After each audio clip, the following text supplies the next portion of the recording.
All right, let's dive right in. Today we're tackling the massive trade standoff between the United States and India. And trust me, this isn't just about money and taxes. This is a story about history, national pride, and the fate of literally hundreds of millions of farmers. On paper, the relationship between the world's two biggest democracies is called a strategic partnership. But underneath that polite language, there's a serious economic fight going on. And this quote, it just perfectly captures that bizarre mix of economic pain and political praise. So what is really going on?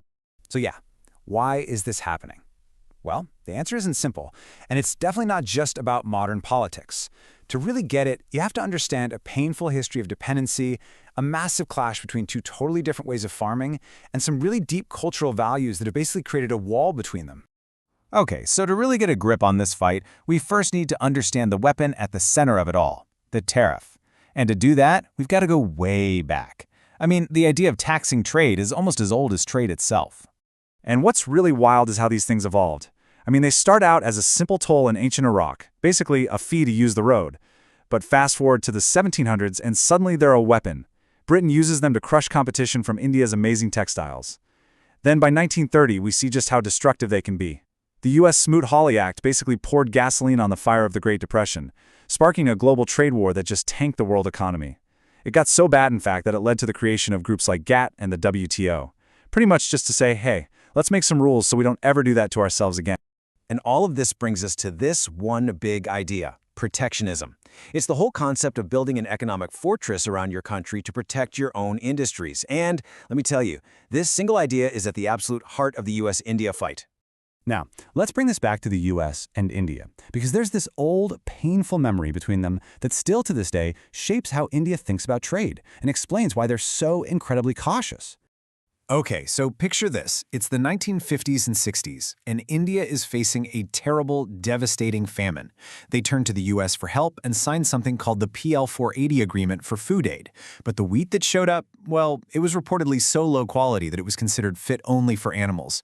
But for a nation just desperate to feed its people, what choice did they have? They had to take it. And we're not talking about a small amount here. Just look at this number. At the peak of the crisis, a massive 40% of India's entire wheat supply was coming from these U.S. shipments. This wasn't just a helping hand. It was a lifeline that created a really dangerous vulnerability.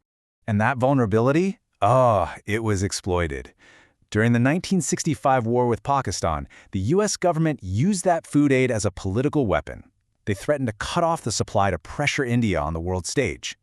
That whole experience became a kind of national trauma, and it seared a lesson into India's memory that it would never, ever forget. Depending on another country for food is a national security threat, period.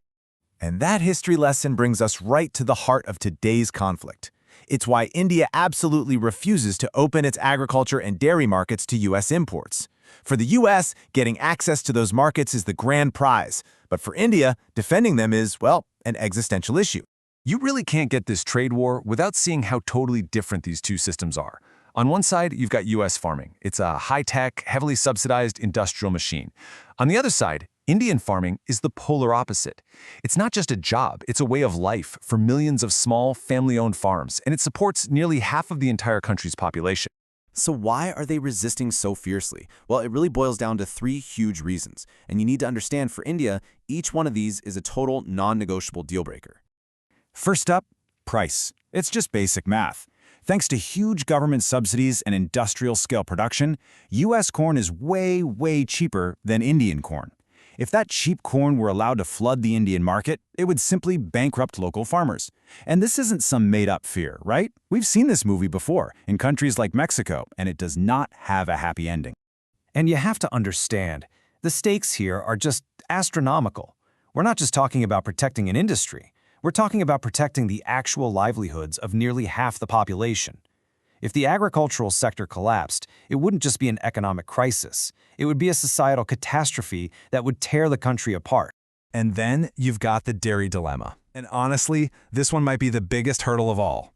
In the U.S., it's pretty common practice to use non-vegetarian feed, including blood and meat meal, to beef up protein for cattle.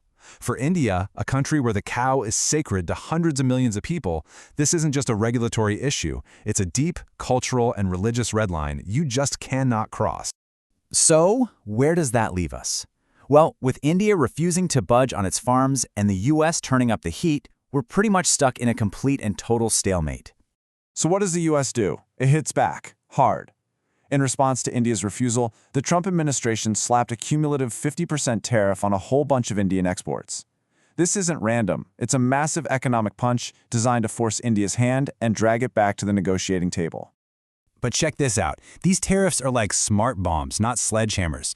The stuff the US really needs, like pharmaceuticals and smartphones, totally exempt. The pressure is aimed with surgical precision at a huge, roughly $48 billion slice of Indian exports, things like textiles and jewelry. This, in turn, is forcing India to scramble and find new trade partners to make up for those huge losses. So it all comes down to this. In this massive clash of deeply held national interests, is there any room for a deal?